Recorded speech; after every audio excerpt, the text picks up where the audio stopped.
Hi, I'm Thomas Stock. I'm a grad student here at NDSU under the advisory of Dr. Uwe Burghaus. We're here in Lab 358. This is our surface science lab here on campus.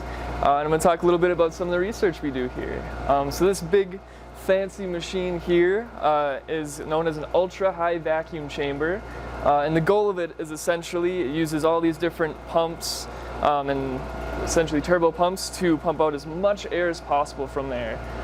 So it's almost like outer space in there. There's basically no atmosphere.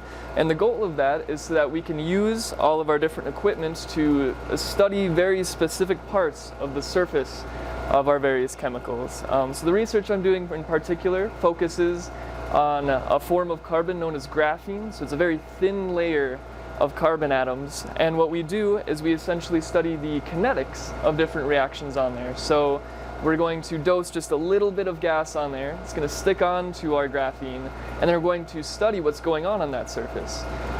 Particular pieces of equipment we use here, right now we took it off, but this is normally where our mass spectrometer goes, so that will tell us exactly the sizes of different molecules that are coming off of our sample. Over here, this large one, we use to conduct something called Auger electron spectroscopy. And essentially what we do is we spray some electrons onto our sample, and then we study the different electrons at different energies that come off. And that can tell us a lot about all the different elements that make up our sample. Up here, we have this long, tall stack that we use for cooling. So we put liquid nitrogen in the top there, and it can cool our sample down very, very close to, we've gotten pretty close to within dozens of degrees of like absolute zero, so very, very cold inside our chamber. We can also heat the sample inside our chamber up above like 1300 Kelvin sometimes, so we can also make it very, very hot in there to study different reactions. Particularly the research we've been conducting recently is we have our graphene sample, and we're trying to dose small platinum nanoparticles onto our sample.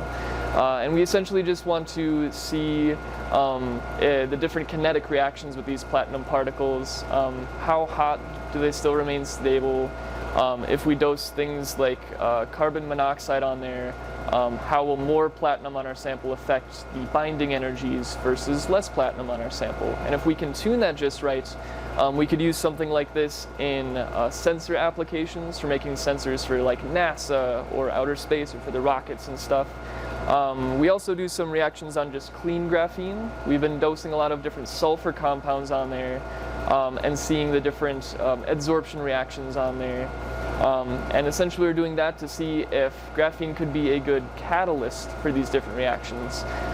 If there's a lot of things absorbed on there and they remain on there, we can catalyze different reactions with these sulfur compounds that still stick to our graphene. Thank you again for coming into our lab, and thanks for joining me.